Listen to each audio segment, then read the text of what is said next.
Kembali di sini kita akan membahas semuanya sesuai dengan kebenaran firman Tuhan.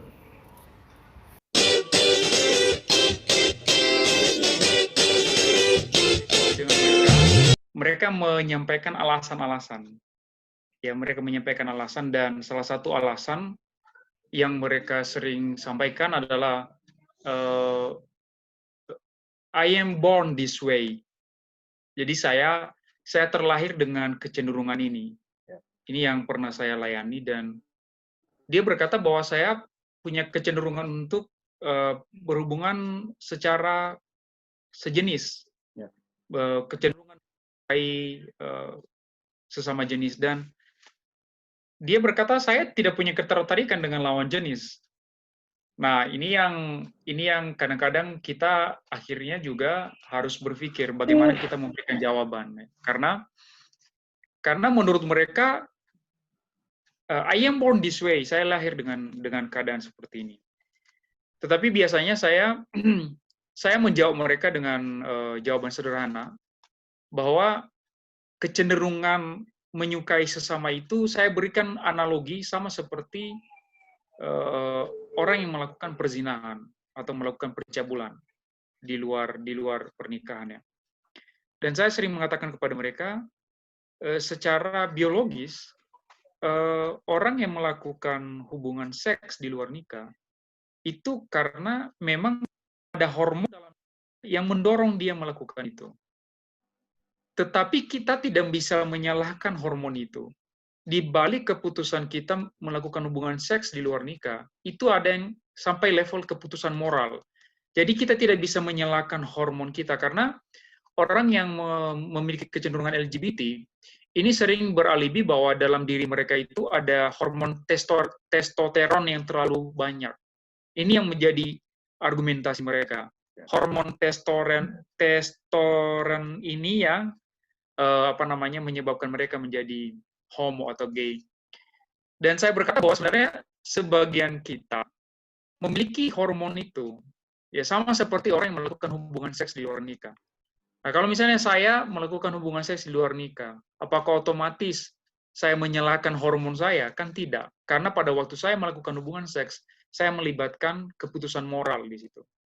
Nah, biasanya itulah argumentasi yang mereka berikan dan saya berikan jawaban seperti itu. Dan memang tidak mudah ya, karena merubah pandangan orang yang sudah hidup mungkin bertahun-tahun di situ, itu tidak mudah. Dan Alkitab sendiri mengatakan paling jelas ya mengenai hubungan sesama jenis ini itu dalam Roma pasal 1 ayat 26 ya, kalau tidak salah. Roma dalam kitab Roma, coba saya baca ya. Roma pasal 1 ayat 20 ya 7 ya. Demikian juga suami-suami meninggalkan persetubuhan yang wajar dengan istri mereka, ya, sehingga mereka melakukan kemusuhan laki-laki dengan laki-laki. Jadi kalau kita lihat dalam konteks itu, ya hidup atau bergaul sesama jenis, dan konteks ayat itu jelas mengatakan bahwa itu karena Allah menyerahkan mereka ke dalam keinginan hati mereka, dalam sinful nature mereka. Jadi jelas bagi saya ayat ini jelas mengatakan Allah memurkai mereka. Bagaimana Allah memurkai mereka? Dengan membiarkan mereka dalam keadaan seperti itu. Jadi ayat ini jelas memberikan penegasan bahwa LGBT atau homoseksual ini adalah sebuah dosa yang serius di hadapan Allah. Mungkin itu dari saya. Ya. Oke. Dari pandangan Pak Henok sendiri sebagai hamba Tuhan yang muda gitu ya, bagaimana sih maksudnya pandangan Pak Henok sendiri tentang penyimpangan seksual ini dan keterikatan terhadap pornografi seperti itu? Shalom. Shalom. Ya. Sebelumnya saya ucapkan selamat malam buat kita semua. Kalau dari saya, pandangan saya tentang homoseksualitas, LGBT dan lain sebagainya dan juga pornografi untuk pada masa-masa seperti ini, memang anak-anak muda kita itu harus diberikan pertama pengetahuan dasar yang benar. Terutama karena saat ini di beberapa negara terutama di daerah seperti yang saya tahu di Australia, itu dari kecil sekarang mereka sudah dikasih pilihan untuk milih jenis kelamin apa. Misalnya kalau saya perempuan atau saya laki-laki, apakah saya mau tetap stay dengan kelamin saya atau saya mau pilih kelamin apa? Karena memang sekarang sudah zaman di mana hal-hal seperti itu sudah mulai harus kita kasih dari sekarang, dari anak-anak kecil. Bukan? Nah, makanya kalau diskusi ini nanti ke depannya, kita bisa lebih mencari tahu akar masalahnya, bagaimana kita bisa melayani orang-orang di sekitar kita yang dengan kebutuhan seperti itu. Apalagi kalau di daerah pemuda, di daerah Samarinda, mungkin tidak terlalu nampak ya. Kalau di Samarinda ini masih belum terlalu nampak. Maksudnya mereka tidak terlalu mengekspos dirinya. Tapi saya tidak tahu kalau di kota-kota besar lainnya bagaimana. Apakah mereka sudah mulai berani mensuarakan tentang mereka adalah LGBT atau bagaimana. Karena setahu saya di beberapa kota besar mereka ada yang perkumpulan-perkumpulannya itu sudah ada. Nah, saya mau revisi sebentar tentang pendapat Bapak Joyman tadi. Itu kalau hormon testosteron itu pada pria, Pak. Kalau hormon yang pria yang lebih banyak untuk ke arah kewanitaan, berarti hormon progesteron dia yang banyak. Nah, jadi kalau testosteron itu memang untuk dia jantannya dia. Kalau misalnya wanita mau ke arah pria, dia butuh itu testosteron. Biasanya minta injeksi mereka biasanya. Mereka obat-obatan tambahan. Misalnya kalau saya pria, saya mau kewanitaan, berarti saya harus minum banyak obat hormon wanita, progesteron seperti itu. Begitu, Pak.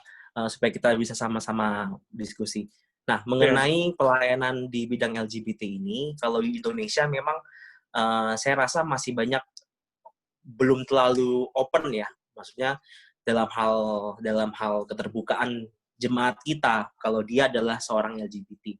Tapi kalau kita punya pendekatan secara pribadi, berteman dengan mereka akan ngomong dengan kita.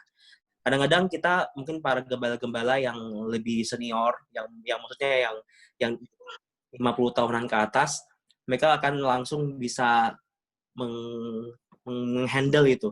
Tapi kalau kita misalnya anak-anak muda ini, kita harus bagaimana supaya kita bisa mengcounter mereka. Jangan sampai pendampingan, maksud saya pendampingan. Jadi untuk memikirkan ulang tentang homoseksualitas dan LGBT ini, perlu pendampingan. Karena kalau kita lepas saja, dia akan kembali lagi. Percuma pengembalaan selama ini. Dan saya punya pengalaman juga sebenarnya dengan teman-teman yang seperti itu. Jadi yang mau kita diskusikan hari ini mungkin bagaimana cara akar masalahnya, kita cari akar masalah. Kenapa dia bisa jadi seperti itu. Kemudian yang kedua, bagaimana kita mendampinginya. Mungkin kita bisa diskusi seperti itu, Pak. Itu aja, Pak. Mungkin dari saya, Pak. Terima kasih. Oke. Terima kasih, Pak Henok. Yang selanjutnya ada gangguan. Oke. Kalau gitu kita ke Pak Cornelius langsung aja, ke Om Cornelius. Bagaimana Om pandangan seorang gembala melihat jemaat yang seperti ini, gitu ya? Ada penyimpangan seksual atau keterikatan terhadap pornografi. Sedangkan anak muda zaman sekarang, mohon maaf, anak muda zaman sekarang ketika kita melayani, kita tembak dengan ayat firman Tuhan langsung, mereka akan langsung menolak kita sebagai teman dan sahabatnya. Ya, apakah ada teknik sebagai seorang gembala bagaimana bisa menggiring domba-domba ini dengan baik sehingga tidak ada penolakan dari pihak-pihak orang-orang yang terikat dalam lingkungan atau hal-hal seperti itu? Ya. Memang kalau dalam penggembalaan kan kita menghadapi jemaat langsung ya. Saya pikir kalau setiap seorang gembala memang difokuskan kepada ini penggembalaan tuh kalau istilahnya penilik jiwa. Jadi tidak mungkin seorang gembala itu tidak mengenal jemaatnya. Seperti Yesus bilang, domba-domba mengenal seorang gembala, gembala juga mengenal domba-dombanya. Sekarang kalau domba-domba itu dalam tingkatan usia remaja pemuda, memang karena dia gembalanya, pasti dia pada waktu menyampaikan firman Tuhan mengenai moralitas, itu memang dia harus sudah kenal dulu. Sebab kalau dia sudah mengenal itu jemaat remaja pemuda, pasti dari antara mereka itu ada 1-2 yang punya masalah dengan apa seksnya. Ya itu memang perlu, tidak hanya perlu dengan khotbah untuk mingguan, tapi dia harus dilayani secara pribadi, pastoral ya. Dengan pastoral care inilah gembala akan menemukan nanti latar belakang kenapa, seperti tadi katakan, apakah penyebabnya karena kepahitan dengan orang tua, apakah penyebabnya karena memang bawaan dari lahir. Nah, itu akan ketemu nanti. Dan seorang gembala memang kita terbatas dalam sisi rohani, kita bisa konsultasi nanti sebelumnya. Kalau misalnya ada jemaat yang punya masalah itu, misalnya saya tidak tahu tentang dibicara tentang apa, saya konsultasi dengan dokter atau dengan mereka yang konselor yang sudah pengalaman dengan bidang ini. Nah, nanti kita dapat masukan-masukan. Sehingga dengan demikian, sebagai gembala, kita tidak langsung bisa tembak menangani itu langsung, orang itu pasti akan sakit hati, tersinggung. Ya, dia pasti bisa out dari perkumpulan remaja pemuda atau tidak aktif, atau nanti kalau gembala yang kedua ini tidak hadir. Ya, bisa juga. Sebelum itu terjadi, memang kita harus sudah siapkan langkah-langkahnya. Sehingga penyampaian firman Tuhan itu bisa masuk. Karena di samping ada pelepasan, sebab kalau itu tidak semua juga beras. Nanti Pak Melianis akan sampaikan tentang tidak semua dari roh jahat, tapi ada bawaan genetik dari asal dirinya dia. Ya. Jadi dengan memisahkan kondisi jemaat ini kan seperti gini, seorang dokter punya pasien. Kalau pasien itu punya penyakit-penyakit spesial khusus, berarti dia butuh keahlian penyakit dalam, ya kan? Kalau penyakit dalamnya itu sudah tahu organ mana, paru-paru atau organ tentu kelaminnya, berarti dia tahu di bidang itu kepada dokter yang ahli di situ. Sehingga kita, maksud saya sebagai seorang gembala, kita tidak hanya asal sampaikan firman, langsung khotbahkan saja. Sebab firman itu mereka harus dapat terima secara pribadi. Jadi dasar ayatnya memang kita sebagai gembala itu memang harus perhatian dengan jemaat. Karena sekalipun di gereja kita udah bagi dengan pelayanan anak, remaja, pemuda, masing-masing ada pengurusnya. Kita sebagai gembala tidak hanya cuma tahunya di hari Minggu khotbah. Pas kita ada petugas di kaum muda atau remaja, kita bisa masuk ke situ. Tapi andai kata kita belum dapat bagian tugas di situ, kita bisa mengawasi pelayan-pelayan yang membidangi itu, sehingga mereka tidak hanya asal menyampaikan pengajaran tentang Injili, tentang iman, tentang hanya umum. Sebab ada juga yang perlu kasus yang ini spesial ini ditangani secara khusus sendiri. Itu memang beda. Ya, itu saya bacakan saya. Nah, nanti kita lihat perkembangan selanjutnya bagaimana jemaat itu apakah sudah dapat dilayani secara baik. Saya yakin Tuhan itu kan walaupun dia punya kondisi seperti itu karena dia percaya sama Yesus, Tuhan kasih dia di hatinya dia Roh Kudus, ada kan? Nah, Roh Allah inilah yang nanti akan tahap demi tahap akan membuka pikiran dia, pengenalan dia akan jadi dirinya seperti apa. Nah, itu anunya konsep saya dalam penggembalaan itu. Ya, itu ya. Nah, bagaimana suaranya dikeluarkan? Pak Joy, bagaimana cara atau pendekatan yang paling tepat menurut Pak Joy untuk mendekati orang-orang yang memiliki kasus seperti ini? Seperti tadi yang saya bilang, anak-anak muda zaman sekarang ketika kita tembak dengan ayat-ayat firman Tuhan, ketika kita langsung tusuk-tusuk mereka dengan ayat firman Tuhan, mereka otomatis pasti menolak kita sebagai teman dan sahabatnya. Dan apakah ada cara khusus atau teknik khusus atau seperti apa Pak Joy? Dan mungkin apa yang harus dilakukan pribadi ini sendiri gitu ya, untuk memang betul-betul mereka diubahkan menjadi pribadi yang baru? Ya, sebenarnya begini. Pertama-tama kita harus mengakui bahwa dosa homoseksual atau LGBT adalah dosa yang sama seperti dosa yang lain. Ya, dia sama dengan dosa perzinahan, dia sama dengan dosa keserakahan. Jadi, kenapa saya mengatakan ini? Karena banyak kita orang Kristen seakan-akan menempatkan dosa LGBT ini adalah sebuah dosa yang sangat luar biasa. Gitu. Padahal ini di hadapan Tuhan posisinya sama, ini dosa. Nah, itu pertama, kita harus menempatkan dosa ini sama seperti dosa yang lain, artinya kita jangan menempatkan mereka seperti orang yang yang ditolak, diabaikan. Saya mengambil ilustrasi yang diberikan oleh Yesus ketika orang Farisi bertanya, "Who is my neighbor?" Siapa sesamaku? Kenapa orang Farisi menanyakan itu? Karena bagi orang Yahudi, sesama mereka adalah yang seagama dengan mereka dan yang sebangsa dengan mereka. Bagi mereka, orang Samaria bukan sesama mereka, karena orang Samaria itu mereka kawin campur dengan orang lain. Ya. Tetapi waktu Yesus memberikan perumpamaan tentang orang Samaria yang baik hati, dia sebenarnya sedang menjelaskan bahwa sesamamu adalah orang yang berbeda agama denganmu dan orang yang berbeda bangsa denganmu. Jadi sesamamu adalah orang Samaria. Nah, saya mau mengatakan kepada kita juga sebagai orang percaya bahwa ya sesama kita adalah mereka, termasuk mereka, orang-orang yang punya kecenderungan ini, LGBT ini.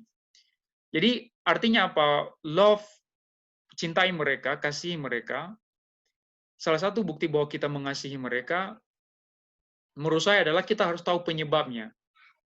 Ya, penyebab tadi Pak Michael sempat bilang ya, ada beberapa penyebab. Ya. Masing-masing person itu berbeda itunya kasusnya. Saya beberapa orang ketemu kasus ini dan masing-masing orang berbeda. Ada yang mengatakan ini karena nature saya punya kecenderungan, atau yang kedua ada yang seperti Pak Michael bilang tadi karena tidak mendapat kasih sayang dalam keluarga. Ada yang ketiga juga misalnya karena pengaruh pornografi. Ini yang unik. Pornografi dalam bentuk LGBT, sesama jenis. Nah ini karena ternyata di internet itu dipenuhi oleh video-video seperti itu. Jadi bukan hanya video porno antar lawan jenis laki-laki dan perempuan, ternyata banyak juga video porno berbentuk laki-laki dengan laki-laki dan perempuan dengan perempuan. Ini yang mempengaruhi mereka. Jadi saya rasa kita harus terjun sampai ke situ, mengetahui penyebabnya, dan Yesus sudah memberi kita cara teknik terbaik untuk melayani sesama yang berdosa. Tekniknya adalah Matius 18. Ya, dalam Matius 18 Yesus berkata, kalau kamu melihat ada saudaramu yang berdosa, dia berikan kita teknik, temui dia 4 mata. Ya. Itu yang pertama. Jadi jangan langsung publikasi. Ya. Temui dia 4 mata. Itu cara terbaik. Ajak dia bicara, ajak dia, seperti yang saya bilang tadi, ajak dia terbuka. Kalau dia tidak mendengarkan, baru bawa 2-3 orang saksi. Apa maksudnya? Bawa 2-3 orang jemaat lain untuk mengkonseling dia yang menurut kita lebih bijaksana, lebih berhikmat untuk memberikan konseling. Kita ajak untuk menegur dia. Dan saya rasa ada satu kasus di Amerika yang sekarang mantan lesbian, namanya Jack Hill Perry. Jack Hill Perry. Dia sekarang menjadi seorang pengkhotbah yang luar biasa, tapi mantan lesbian. Dan pertobatannya dimulai dari komunitas. Ya. Itu bukan karena dia mendengar khotbah yang berapi-api, bukan. Pertobatan Jack Hill Perry itu karena komunitas Kristen mendekati dia. Dan mereka tidak melihat dia sebagai orang yang terlalu cemar atau terlalu beraib, terlalu najis dan sebagainya. Tapi karena ada komunitas Kristen yang mendekati dia dan melayani dia dengan baik. Jadi saya rasa itu adalah cara terbaik untuk melayani mereka. Ya, baik dari sisi teknik yang disampaikan oleh Yesus dalam Matius 18 tadi, maupun dari sisi evidensial, bukti seperti yang saya bilang tadi, Jack Hill Perry mengalami pertobatan melalui pelayanan sebuah komunitas Kristen. Itu dari saya. Oke, saya ingin dengar dari sisi Om Cornelius sebagai seorang gembala. Banyak gereja sekarang mendiskriminasi mereka, orang-orang yang seperti ini, bahkan menyingkirkan mereka mungkin dari dunia pelayanan, menyingkirkan mereka mungkin dari beberapa pelayanan yang ada, bahkan mungkin menjauhi. Ya, banyak gereja, saya tidak menyebut gereja mana, tapi banyak saya mendengar gereja bahwa justru gereja sekarang hanya mencari sebuah keuntungan, gitu ya. Tidak ingin mencari sebuah kasih mula-mula yang sekarang mulai dingin itu untuk menjangkau orang-orang seperti ini. Bagaimana tanggapan Om Cornelius tentang pemimpin-pemimpin gereja yang sekarang ini yang begitu banyak rupa tipikal mereka dan sebagainya? Ya, memang kembali kepada kita jabatan gembala ini memang lebih banyak kalau bahasa Jawa kan ngomong, membimbing ya. Ya. Saya selalu ingat dan juga saya bukan cuma saya hafalkan, saya juga merenungkan dengan lebih dalam dari hari ke hari. Tentang 1 Petrus 5, mulai 2. Gembalakanlah kawanan domba Allah yang ada padamu, jangan dengan paksa, tetapi dengan sukarela, sesuai dengan kehendak Allah. Dan jangan karena mau mencari keuntungan sendiri, tetapi dengan pengabdian diri. Nah ini, kata pengabdian dengan sukarela sesuai kehendak Allah ini dasar kuat dari kita sebagai pemimpin, sebagai gembala ini. Sehingga kalau menjumpai jemaat-jemaat yang punya problem, ini kan problem tentang seks, ya. Tentu problem lain juga banyak kan, problem tentang dosa-dosa, penyembahan berhala dan sebagainya. Tentang seks ini memang sangat penting juga untuk digumuli, dilayani, sehingga harus kita gembala dengan keterbatasan penggembalaan wawasan, kita bisa bekerja sama dengan mereka yang ahli di bidang ini. Paling tidak saya katakan dokter. Lalu karena di samping Pak Joy tadi singgung soal hormon testosteron itu tentang hormon kejantanan itu, kalau dia kelebihan misalnya, berarti kita juga punya salurannya untuk menangani itu seperti apa. Karena memang intinya adalah kita sebagai gembala, pemimpin gereja tidak boleh mengesampingkan jemaat Tuhan yang seperti itu. Apalagi dia udah membuka hati, saya percaya Yesus, sudah jadi jemaat gereja. Jangan dijauhkan. Memang harus ada perhatian khusus. Seperti Tuhan berkata, kalau satu domba yang hilang harus dicari. Dicari, digendong, dilayani sampai disembuhkan. Nah ini memang butuh kesabaran, ketekunan, kasih. Saya yakin kalau jemaat-jemaat Tuhan yang punya masalah tentang homoseksnya ini, pasti dia akan tertolong. Karena Tuhan itu Injil, karena kita bilang dalam Roma 1 ayat 16, aku mempunyai keyakinan yang kokoh dalam Injil. Karena Injil ada kekuatan Allah. Sehingga Injil kabar baik yang punya kekuatan Allah ini pasti sanggup menghadapi masalah itu seks. Sehingga kalau ada gereja-gereja yang mengesampingkan pelayanan tentang mereka-mereka yang bermasalah dengan seksnya ini, dia harus berurusan dengan Tuhan. Karena buat saya, jemaat Tuhan itu kan tidak ada dibedakan kelas ekonomi atau keadaan pribadinya dan sebagainya, ya. Nah itu saya rasa saya dengar itu ada, sehingga tetapi buat saya kita kembali ke Alkitab, lebih bagus kita bertobat lebih awal supaya jemaat-jemaat yang Tuhan percayakan itu jangan ditanyakan sama Tuhan, kenapa kamu tidak layani mereka itu. Sebab ada banyak yang sudah bertobat dari latar belakang lesbi atau homo, ternyata dipakai Tuhan luar biasa, ya. Gitu, Pak. Ya. Oke, dari pandangan kesehatan ya, Pak Henok sendiri kan adalah seorang orang yang bergerak di bidang kesehatan lah ya. Apakah ada mungkin sesuatu obat gitu Pak Henok, seperti yang tadi Pak Henok jelaskan dari hormon progesterone atau hormon testosteron? Apakah ada obat untuk menyelaraskan lah, maksudnya kita mengobati secara jasmani maupun secara rohani dari orang-orang yang seperti ini, Pak Henok?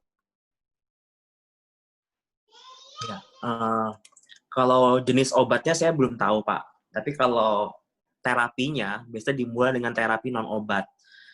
Misalnya terapi non obat itu salah satu contohnya adalah seperti olahraga di bidang yoga yang bisa mengatur pernafasan. Olahraga itu bisa mengatur orang-orang yang punya libido yang tinggi atau gairah seksual yang tinggi, itu bisa dialihkan pikirannya ke olahraga, aktivitas.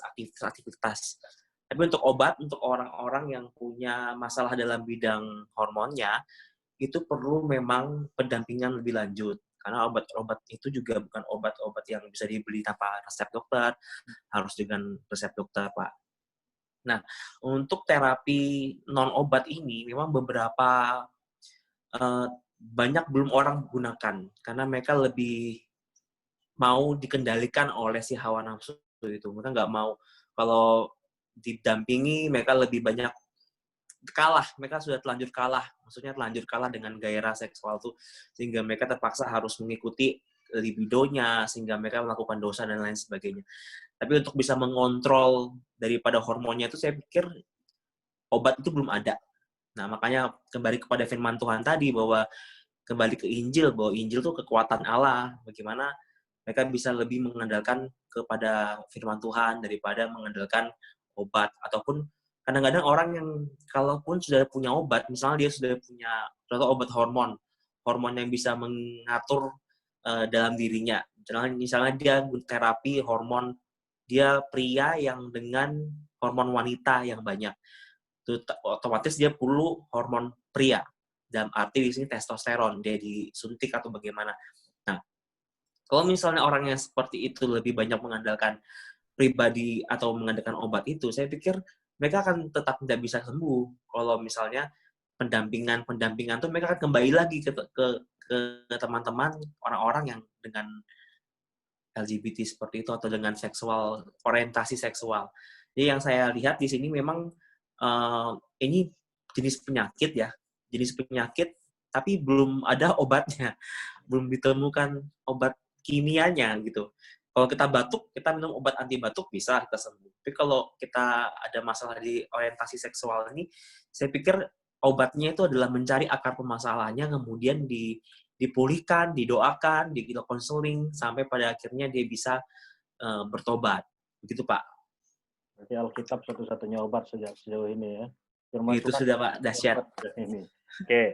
Jadi seperti yang Pak Henok bilang tadi, obatnya belum ditemukan. Ketika mereka sudah mulai merasa jatuh ke dalam dosa ini dan menikmati yang namanya dosa seksual, penyimpangan seksual ataupun keterikatan terhadap pornografi, mereka nggak bisa nolak lagi. Apakah ini ada salah satu ikatan dari kuasa setan itu sendiri, Om, atau kuasa jahat itu sendiri yang membuat mereka tidak berdaya melakukan apa-apa? Halo? Ya. Dengar suara saya? Dengar, Om. Oke, selamat malam. Nah, saya tidak terlalu urusan dengan semuanya itu, tapi saya hanya mau bilang begini. Itu semua terjadi oleh karena pergaulan. Yep. Firman Tuhan bilang, pergaulan yang buruk merusakkan kebiasaan yang baik. Nah, kalau bicara soal homo, masalah ini, saya pernah tampung satu orang laki-laki di rumah saya. Waktu dulu saya tampung orang gila. Saya tampung orang gila 2 tahun, saya tampung salah satu orang homo. Tapi sampai saya harus nyerah dan angkat tangan, karena tidak bisa saya bereskan dia. Masalahnya, halo? Ya, lihat, silakan. Masalahnya, dia tidak mau untuk berubah. Itu masalahnya. Ya. Dia tidak mau untuk berubah. Akhirnya saya bimbing dia, dan ada satu mahasiswa di STAS, saya bimbing dia sama-sama dan saya latih mahasiswa STAS ini untuk menolong dia, dan hampir mahasiswa STAS ini juga ikut masuk dalam soal homo. Akhirnya saya bilang sama mahasiswa ini, kamu berhenti sudah, nggak usah pergi lagi hari Kamis ya. Nggak usah pergi lagi hari Kamis. Kamu pergi lagi, saya akan keluarkan kamu dari STAS. Oke. Nah, memang saya hanya mau ingin kasih tahu bahwa semuanya ini tergantung dirinya mereka. Mereka mau berubah apa enggak, itu loh.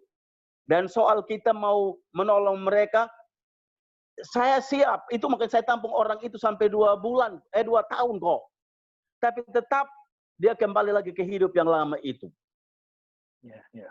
Nah, mungkin karena itu tapi kalau mereka mau kita menolong mereka, tinggal lihat saja itu Roma pasal 12 ayat 1 dan 2 itu. Ya. Roma pasal 12 ayat 1 dan 2 itu.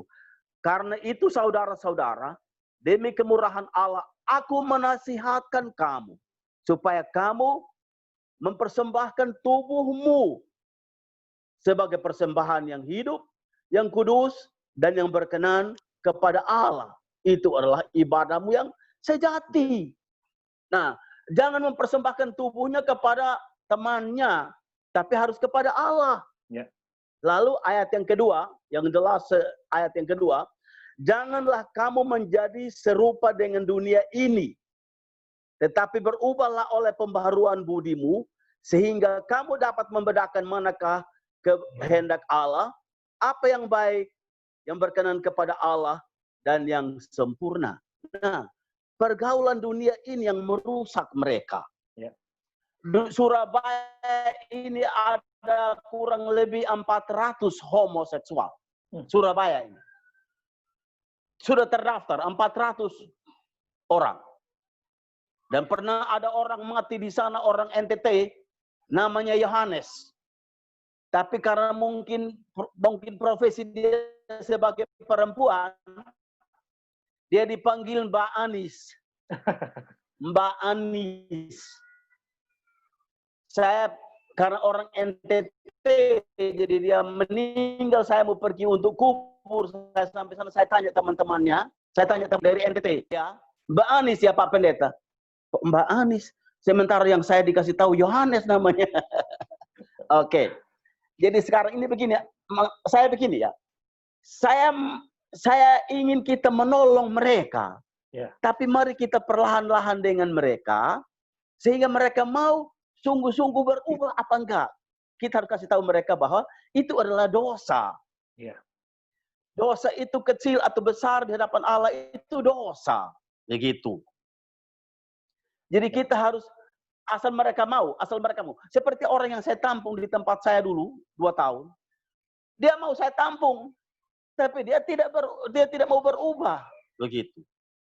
Jadi semuanya ini terjadi dalam diri kita sendiri, mau atau tidak mau. Ya. Begitu. Mau atau tidak mau. Berarti Tapi kalau ada yang mau, tolonglah mereka. Ya. Oke. Berarti permasalahannya ini ada di dalam diri masing-masing orang gitu, Om, ya? Betul, diri masing-masing. Percuma kalau gitu Diri masing-masing. Percuma kalau gitu kita melayani mereka dengan begitu intens, tapi secara pribadi mereka tidak mau merubah diri mereka, itu sesuatu hal yang percuma atau seperti apa? Tapi sudahlah, kita layani mereka. Oke. Supaya Tuhan Allah tidak menyalahkan kita. Iya. Kita kerjakan bagian kita. Mereka. Bagian kita lakukan. Supaya kalau mereka tetap tidak mau, biarkan saja itu mereka berurusan dengan Tuhan Allah. Tapi kalau kita tidak menolong mereka, Tuhan Allah akan menyalahkan kita. Iya. Oke. Ya. Saya pikir begitu. Jadi kita tidak usah menyalahkan segala apa yang ada dalam tubuhnya itu, segala macam itu. Dosa nenek moyang tidak bisa turun kepada anak-anak. Asal ada pengakuan dosa begitu, ya. Tapi jangan keliru. Iblis pun menyamar sebagai malaikat terang. Iya. Lewat teman-temannya maksud saya. Apakah hal seperti ini bisa didoakan pelepasan atau seperti apa? Kalau dia mau. Semuanya kembali ke dirinya masing-masing berarti? Dirinya. Okay. Tuhan Yesus pun tidak pernah memaksa orang untuk bertobat. Iya. Begitu. Oke, saya pikir seperti itu. Oke, ya.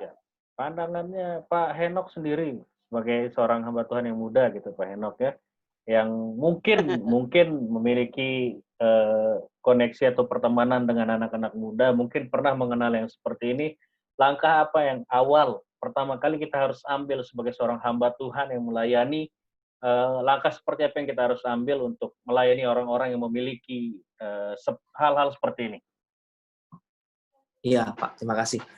Langkah awal kalau saya amati ya dalam punya, misalnya kita punya keluarga atau teman atau orang yang kita layani dengan masalah LGBT ini, kita harus punya kepekaan. Ya. Terutama kepekaan untuk bisa mendengarkan mereka. Karena kita dengarkan mereka dulu apa masalahnya. Dari hal itu mereka akan mendapatkan suatu penerimaan. Kita diterima sebagai seorang teman dulu. Nah, dari mulai penerimaan tuh kita akan dapat rasa kepercayaan dia. Nah, dia mulai mempercaya sama kita, akhirnya dia mulai bisa mendengarkan nasihat kita, merasa nyaman dengan kita.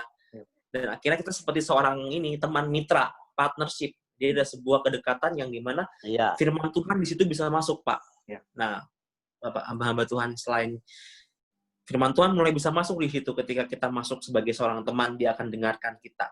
Ya. Nah, masuk tuh firman Tuhan di situ. Kemudian setelah firman Tuhan mulai masuk, kita mulai pendekatan dengan dia. Nah, tapi memang ini hanya sebuah kata-kata. Di praktek di lapangan itu orangnya berbeda-beda. Ada juga orang yang nggak mau. Ya, betul, Pak. Ada juga orang yang langsung membatasi dirinya, memberikan sebuah tembok besar yang nggak boleh dia masukin. Nah, untuk orang-orang yang seperti itu kita mungkin langkah metodenya pun berbeda. Nah, saya punya pengalaman untuk beberapa teman-teman saya yang punya masalah dengan LGBT ini, ada memang Pak kecenderungan untuk selalu didekatin atau pendampingan yang seperti sapam gitu Pak, seperti security yang 1 kali 24 jam. Iya Pak, Iya. ada yang seperti itu. Jadi kalau misalnya dia sudah nggak dekat sama kita, dia mulai dekat sama yang lain. Nah, yang lain itu mungkin teman-teman yang bawa dia jatuh dalam dosa. Ya. Nah, tapi sebenarnya itu memang harus kita kasih pengertian bahwa ada teman dari segala teman, itu Roh Kudus, roh yang selalu ada dalam dirinya. Itu kan kembali lagi ke situ, Pak. Nah, itu yang pertama. Kemudian yang kedua, untuk misalnya masalah yang timbul teman-teman kita ini, masalahnya karena dia dilecehkan, kemudian dari pelecehan seksual itu dia mulai muncul kecenderungan untuk membalas orang lain. Biar orang lain itu bisa merasakan apa yang dia rasakan, pelecehan yang dia rasakan. Nah, ini hal yang seperti ini, kita sebagai konselor atau kita sebagai pendamping, kita harus hati-hati juga, Pak. Nah, makanya tadi pengalaman Bapak Melianus tadi yang tentang orang-orang yang akhirnya pun jatuh, itu bisa, Pak. Karena penyakit atau karena dosa ini menular, kalau saya bisa katakan dalam tanda kutip. Transfer roh gitu, Pak. Nah, di situ kita harus bisa memperhatikan kalau dia sudah seperti itu, kita harus bisa membatasi diri kita, Pak. Jadi kemitraan itu jangan sampai kita yang akan jatuh dalam dosa. Itu yang kedua, Pak. Kemudian yang ketiga kalau misalnya memang masalahnya ini, misalnya dia timbul karena orientasi seksual, karena tontonan, karena pergaulan dan tontonan. Akhirnya artinya ini dari luar, Pak, faktor dari eksternal, bukan dari dalam dirinya. Dia sebenarnya dirinya dia internal. Adalah orang yang baik, tapi karena faktor eksternal itu dari misalnya contoh dari musik, dari film, dari tontonan film atau buku-buku yang dia baca, akhirnya dia mulai merasa mulai rasa penasaran dan akhirnya mau nyentuh yang namanya dosa itu. Nah, saya pikir ini adalah hal-hal yang memang harus diperhatikan oleh kita sebagai hamba Tuhan supaya bisa mengidentifikasi akar masalahnya sehingga metodenya pun bisa lebih tepat. Nah, memang firman Tuhan adalah kekuatan Injil itu adalah kekuatan Allah yang bisa memulihkan keadaan seseorang. Apalagi kalau kita punya keluarga ataupun yang terdekat kita mengalami hal-hal seperti ini, adik-adik kita atau anak-anak kita harus mulai ada pendidikan seksual di usia dini, Pak. Ini penting banget, Pak. Karena di Australia itu yang saya ceritakan, itu memang benar, Pak. Dia sudah mulai diberikan sebuah peraturan di beberapa negara bagian Australia, di mana akta kelahiran atau birth certificate yang tadinya ada jenis kelamin gender female atau male, atau pria atau laki-laki, pria atau perempuan, itu sudah mulai dikosongkan, Pak. Nanti di usia berapa, anak itu memilih dia mau gender apa. Nah, itu saya pikir ini benar-benar untuk pelayanan sekolah minggu itu memang harus mulai ada bagaimana ya kita bisa mengedukasi mereka dalam, terutama juga pemuda dan remaja. Ya, karena memang pengaruh-pengaruh dari luar ini sangat besar. Terutama era tahun 2020 ini, Pak. Era keterbukaan internet, semua pada bisa cari tahu. Yang saya dapatkan terakhir sekarang bukan LGBT lagi. Sekarang itu adalah sebutannya LGBTQIAAP.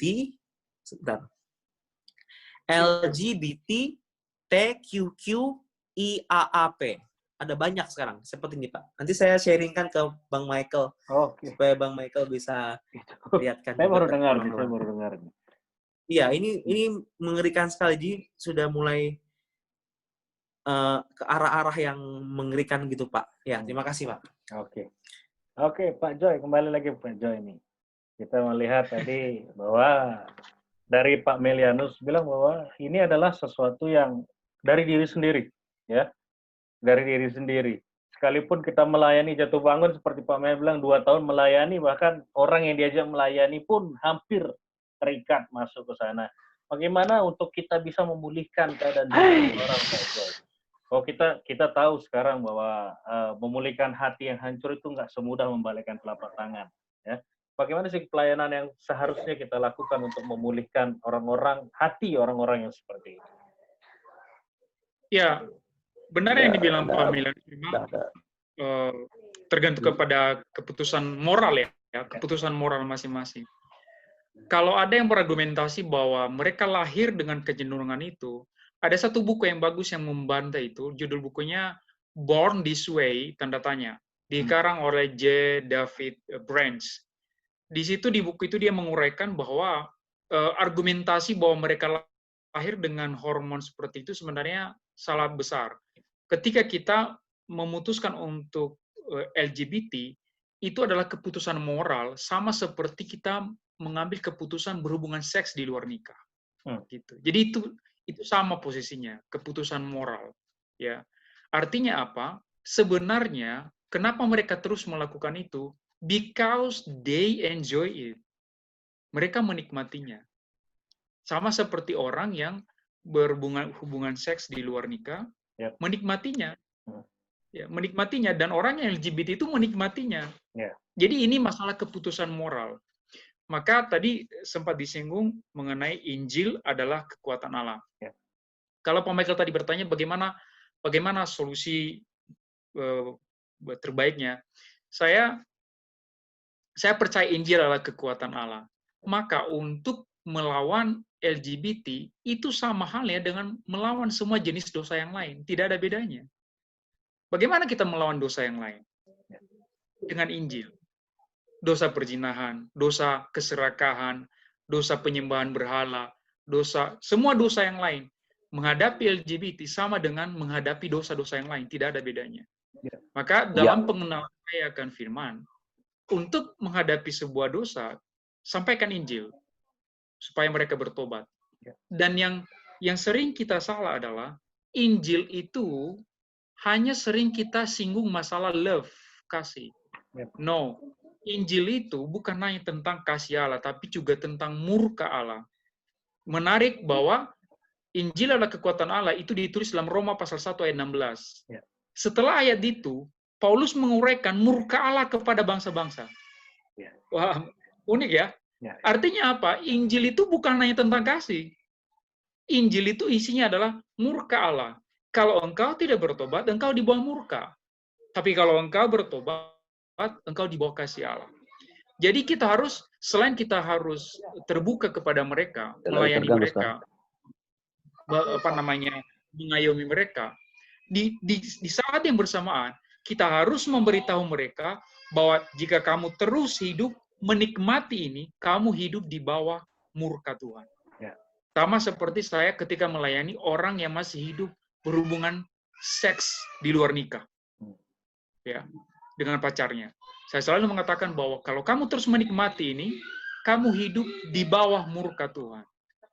Karena kenapa? Kita semua menikmati dosa. Sebenarnya alasan cuma satu, karena kita tidak takut. Karena kita tidak takut. Maka dengan kita memberitahu mereka, kamu di bawah murka Tuhan. Nah, setelah itu kita memberikan mereka jalan keluar. Bahwa kalau kamu bertobat, maka kamu akan menerima kasih Allah melalui salib Yesus. Dan yang ketiga, kita memberikan mereka jaminan bahwa engkau akan diberikan hati yang baru. Ya, Roh Kudus akan melahirbarukan. Sama seperti janji Tuhan dalam Yeremia. Ya, aku akan memberikan kepadamu hati yang baru dan roh yang baru. Masalahnya cuma satu. Mereka Yehezkiel. 11:19-20. Ya, benar, Pak. Thank you. Jadi, kita mengajak mereka untuk merendahkan diri di hadapan Tuhan. Amin. Ya. Dan meminta mereka dan mengajak mereka supaya mereka meminta kepada Tuhan untuk memberikan ke mereka hati yang baru dan roh yang baru. Hati yang baru. Saya setuju dengan Pak Melianus tadi bahwa kalau kita sudah menuntun mereka sedemikian rupa dan pada akhirnya mereka tetap kembali kepada kubangan yang sama, berarti mereka memang tidak takut akan Tuhan. Gitu. Berarti mereka memang tidak takut akan Tuhan dan Tuhan sudah mengatakan tempat mereka ada, khusus tempat mereka. Ujung kehidupan, karena Amsal katakan kan, ada jalan disangka orang lurus, tapi ujungnya menuju maut. Benar. Jadi, sekali lagi, Injil itu bukan hanya tentang kasih Allah. Injil itu adalah tentang murka Allah dan kasih Allah. Di balik kekudusannya dan murkanya, dia memberikan peluang, kasih, melalui salib, melalui anaknya, kematiannya. Kesempatan. Ya. Itu dari saya. Oke. Om, sebagai gembala, Om Cornelius, sebagai gembala, apakah seperti yang Pak Henok bilang, harus sejak dini dari sekolah minggu bahwa kita sudah harus memberikan pendidikan tentang gambar diri mereka yang sebenarnya. Tuhan menciptakan cuma dua, Adam dan Hawa, tidak pakai atau gitu Pak Om ya. Jadi apakah memang harus dari sekolah minggu sebagai seorang gembala kita harus membimbing mereka untuk menemukan gambar diri yang tepat? Ya, betul. Jadi memang kan kalau saya sedikit bicara tentang itu homo dan lesbi. Selama ini kan pandangan kita cuma untuk mereka yang single, yang masih remaja, masih muda, ya. Padahal dalam Roma 1 mulai 24 itu lesbi dan homo itu bisa terjadi dalam tingkatan yang sudah berkeluarga. Benar. Ya. Sehingga kalau dari kecil anak-anak sudah mulai ada gejala ke sana, tanpa diselesaikan dengan baik, nanti dia berumah tangga, itu dosa itu akan muncul lagi. Sehingga Saya pernah ketemu kasus itu, Pak. Itu ada di Alkitab. Jadi memang kembali kepada keselamatan dulu kan. Kalau misalnya mereka yang punya hubungan masalah homo dan lesbi ini diketahui ada tanda-tanda dari sejak kecil dini, misalnya lihatnya dari mana? Saya suka lihat istilah anak-anak tomboy dan sebagainya. Ya. Itu karena bawaan. Anak perempuan masih kecil suka mainannya robot, senapan. Lalu ini anak perempuan ini ya. Terus mainan laki-laki. Nah, sebetulnya kalau itu ada dikenal ya orang tuanya harus diubahkan sehingga pada waktu sekolah minggu diajarkan tentang hal-hal yang jadi diri pria dan perempuan itu juga harus diingatkan di keluarga sehingga firman Tuhan yang disampaikan juga pasti akan menyinggung soal-soal seks itu tapi dalam tingkatan anak-anak. Mereka mengenal siapa itu laki, siapa itu perempuan, jadi dikenakan dari kecil memang dari sekolah minggu sehingga mereka tidak merasa seperti rasa jijik atau apa tentang jenisnya. Mereka diajar untuk saling menghargai sejak kecil, menghormati, jangan ceroboh dengan cara misalnya perempuan dengan perempuan suka bermain-main dengan seksnya dari kecil itu dilatih, diajarkan. Jadi kalau saya lihat dalam keluarga ya beberapa jemaat yang punya anak-anak seperti perempuan tapi suka dikasih main laki-laki, saya ingatkan jangan. Sebab kalau itu dibiarkan nanti akan terpengaruh psikologinya. Ya itu. Jadi dibetulkan dulu. Perempuan yang mainannya boneka, yang itu.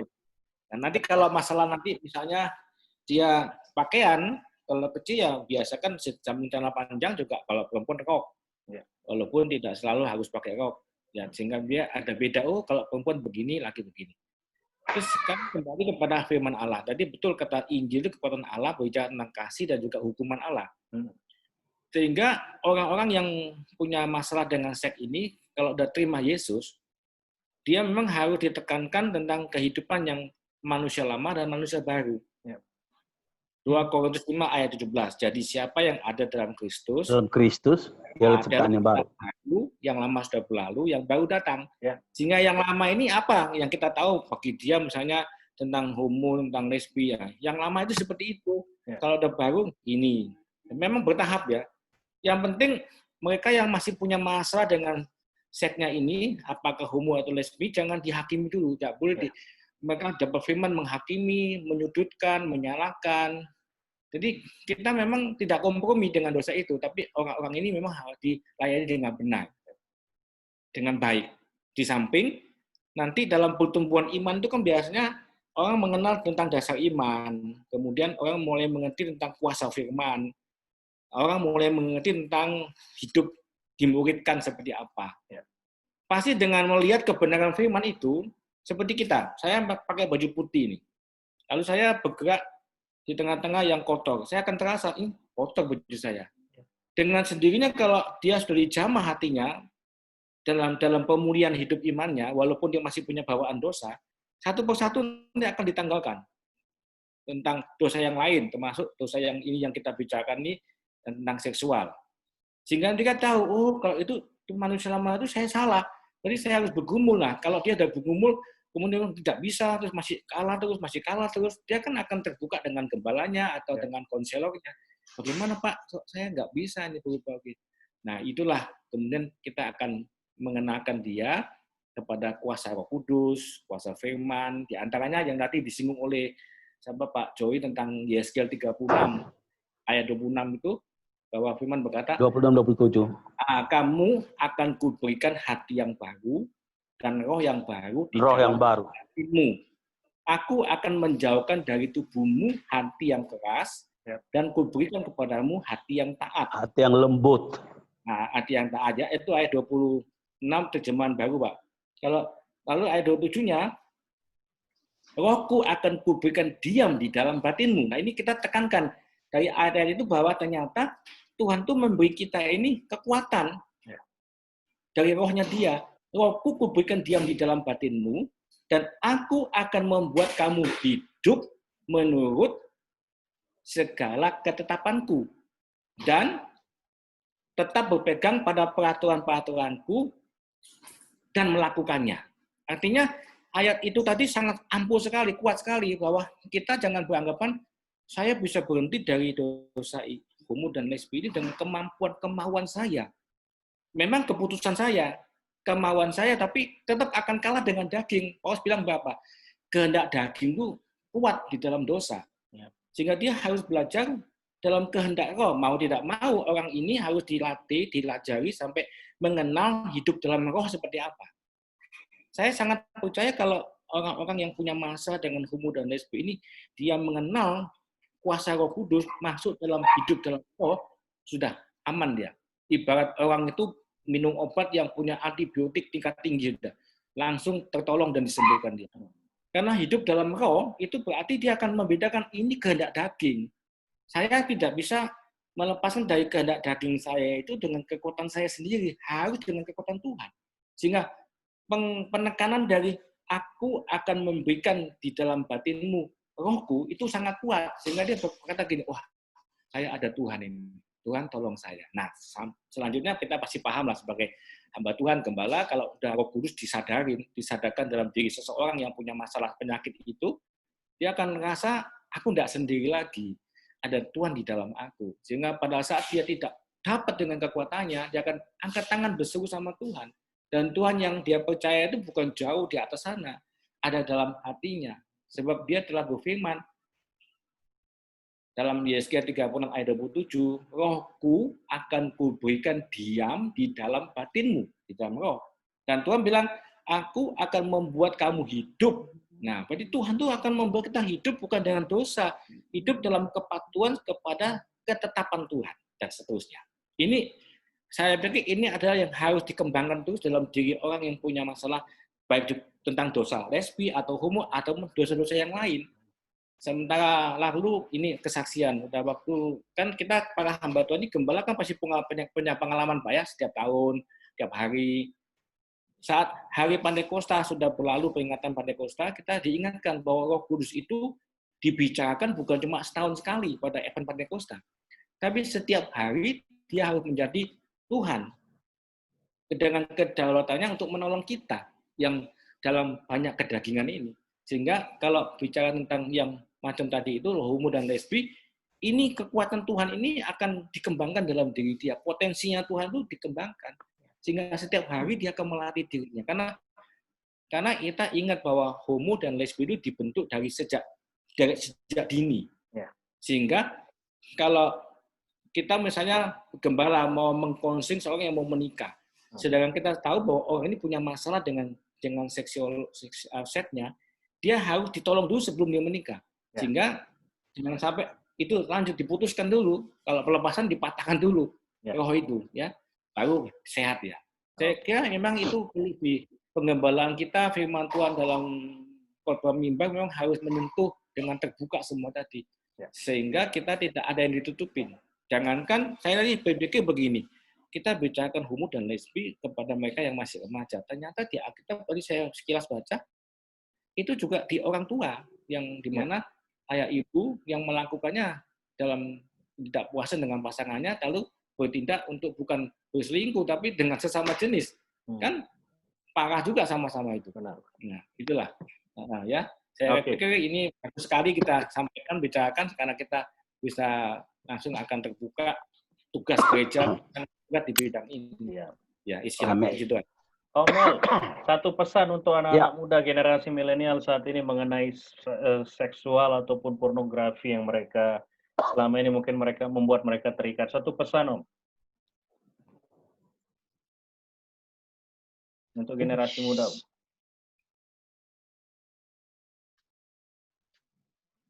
Mereka harus menjaga kekudusan hidup mereka. Halo, dengar suara saya? Ya, ya. Dengar suara saya? Ya Om, ya.